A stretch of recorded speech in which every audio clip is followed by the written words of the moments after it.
अस्सलामुअलैकुम गाइस। आज हमारा जो टॉपिक है वो है role of the nervous system and gastrin hormone on the secretion of gastric juice. छोटा सा टॉपिक है, सिर्फ इसी को कवर करूँगा इस लेक्चर में। फिर नेक्स्ट जो टॉपिक है वो उसको पूरा हम एक अलग लेक्चर में कवर करेंगे। तो देखें, according to your textbook, जो आपके बुक में मेंशन किया गया है कि approximately 2 to 3 litres of gastric juice हमारा स्टमक जो है एक दिन में, ईच डे, एक दिन में 3 to 2 litres of gastric juice secrete होता है। Both nervous and hormonal mechanisms regulate gastric secretions. अब ये जो गैस्ट्रिक सिक्रीशन है, गैस्ट्रिक जूस की जो सिक्रीशन है, इसको रेगुलेट हमारा नर्वस सिस्टम भी करता है और हार्मोनल जो सिस्टम है या मैकेनिज़म्स हैं, ये दोनों मिलके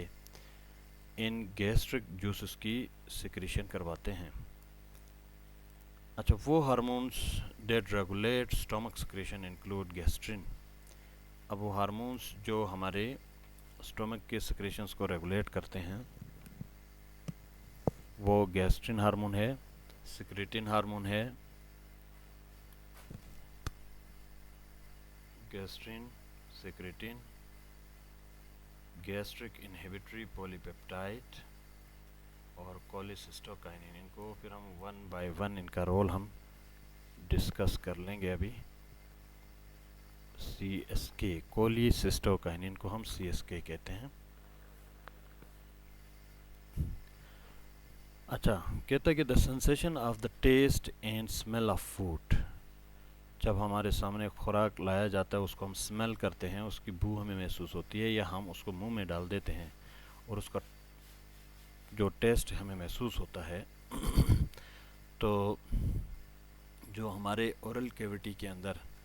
टेक्टाइल रिसेप्टर्स होते हैं, यानी टेस्ट बड्स के अंदर जो रिसेप्टर सेल्स हैं जो जायका महसूस करते हैं, उनको कहते हैं टेक्टाइल रिसेप्टर्स। ये क्या करते हैं, इनकी स्टिमुलेशन होती है, यानी ये एक्टिवेट होते हैं during this process of chewing and स्वेलविंग। ये जब हम खाना मुंह में डाल के चबाना शुरू करते हैं, चिविंग करते हैं, फिर उसके बाद उसको निगलने की कोशिश करते हैं, तो यही खाना जो चिव्ड है, ग्राइंडेड और मस्टिकेटेड फूड है, वो जाके हमारे टेस्ट बड्स के साथ टच होता है। क्योंकि टेस्ट बड्स जो हैं हमारे टंग के ऊपर मौजूद हैं, उनके बेस में यही टेक्टाइल रिसेप्टर सेल्स मौजूद होते हैं और इसके अलावा ये एक्टिवेट होते फिर हमें जायका महसूस होता है। इसके अलावा फिर क्या होता है, जायका महसूस होता है, देन जब हमें स्मेलिंग होती है, फूड का टेस्ट हम महसूस करते हैं, उसका मैसेज हमारे ब्रेन में जाता है और ब्रेन यानी हमारा नर्वस सिस्टम फिर क्या करता है, हमारे स्टोमक के अंदर मौजूद जो ग्लैंडुलर सेल्स हैं उनको स्टिमुलेट करता है और वो गैस्ट्रिक सिक्रीशन सिक्रीट करते हैं। तो वो कैसे होता है, देखें, प्लीजेंट, इसी तरह प्लीजेंट थाट्स हैं, हम यानी खुशगवार थॉट्स खाने के बारे में सोचते हैं किसी भी फूड के हवाले से, तो ये हमारे ब्रेन के सेंटर्स, कौन से सेंटर्स हैं हमारे ब्रेन के, मेडुला ऑब्लोंगेटा जिसको हम कहते हैं, ब्रेन का जो मेडुला रीजन है उसको स्टिमुलेट करते हैं। दैट इन्फ्लुएंसेस गैस्ट्रिक सिक्रीशन, फिर ये क्या करता है, गैस्ट्रिक सिक्रीशन को इन्फ्लुएंस करता है। अब न्यूरोनल जो स्टिमुलेशन है of the stomach mucosa results in the secretion of acetyl choline. अब इस न्यूरोनल स्टिमुलेशन ब्रेन की तरफ से ऑर्डर आता है, हमारा जो स्टमक है उसकी म्यूकोसा, इनर मोस्ट जो लेयर है स्टमक की,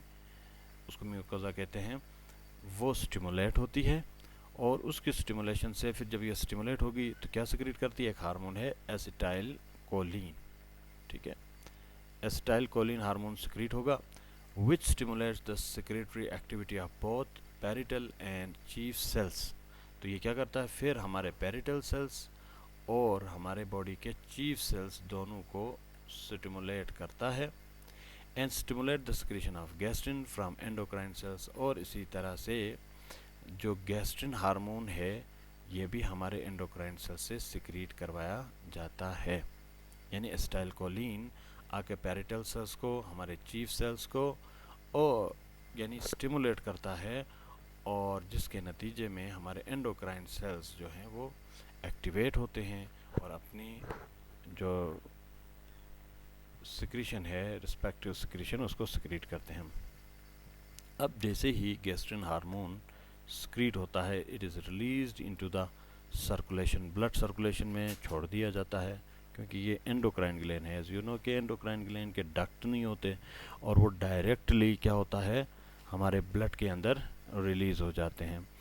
और फिर ब्लड इनको कैरी करता है, ब्लड के थ्रू ये ट्रेवल करते हैं टू पैरिटल सेल्स, यानी हमारे स्टोमक में मौजूद पैरिटल सेल्स के पास जाते हैं, where it stimulates the additional gastric juice secretion. फिर जैसे ही ये हमारे पैरिटल सेल्स में जाते हैं तो ये पैरिटल सेल्स को स्टिमुलेट करते हैं, और फिर पैरिटल सेल्स हमारे गैस्ट्रिक सिक्रीशन को या गैस्ट्रिक जूसेस को सिक्रीट करते हैं।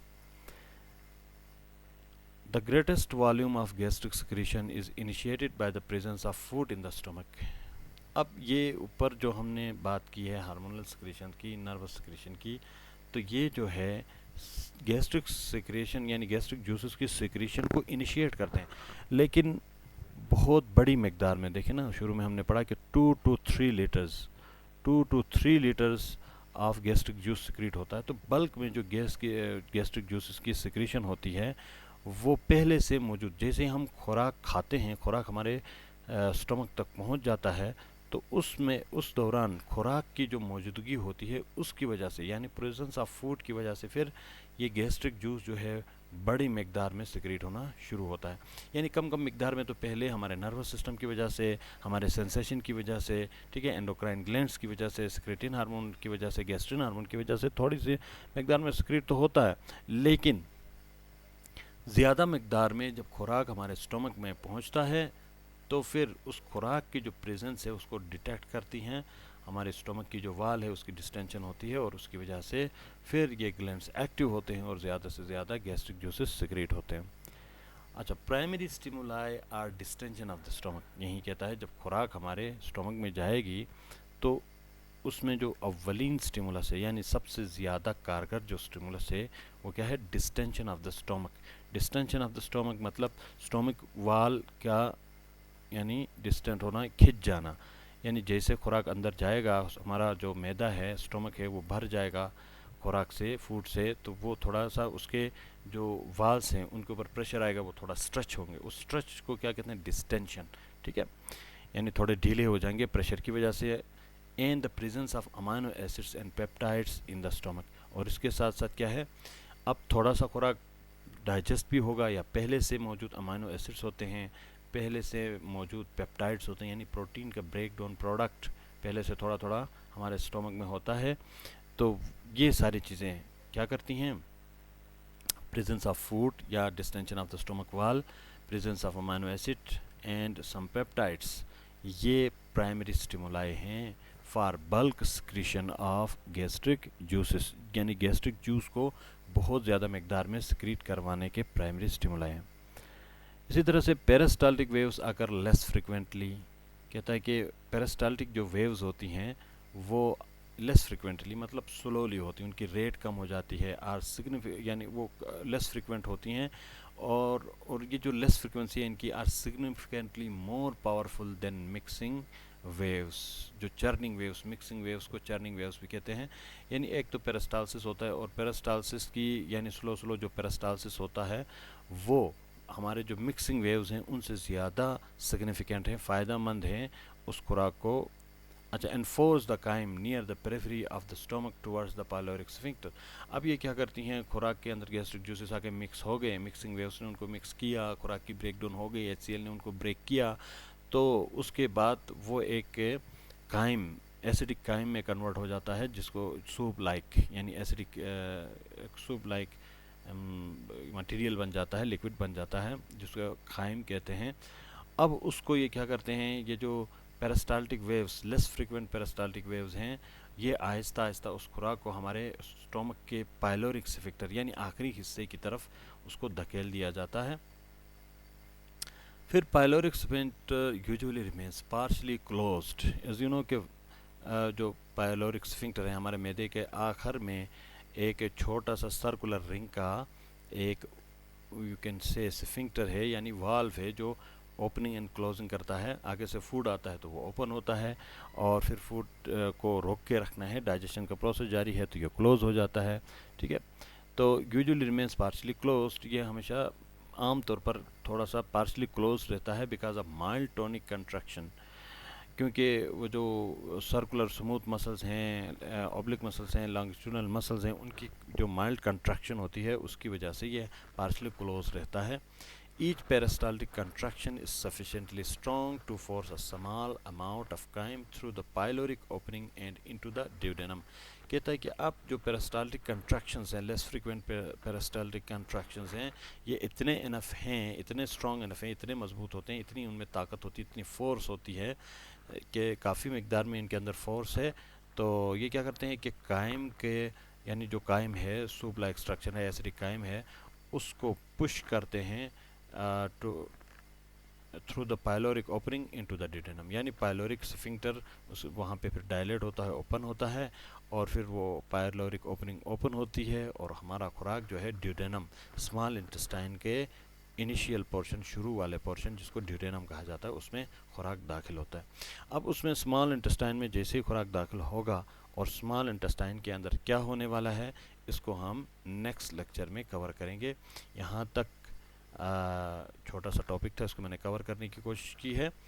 तो लेट्स सी अगला टॉपिक हम देखेंगे। लेकिन गाइस, जो जो लेक्चर को सुनते हैं पूरा, प्लीज़ इसको सब्सक्राइब करें, लाइक करें और कमेंट्स भी दिया करें, और दोस्तों के लिए एक दूसरे को शेयर भी किया करें प्लीज़, कि मेरी रिक्वेस्ट है आप लोगों से। सो गाइस, अगला लेक्चर इंशाल्लाह फिर अपलोड हो जाएगा।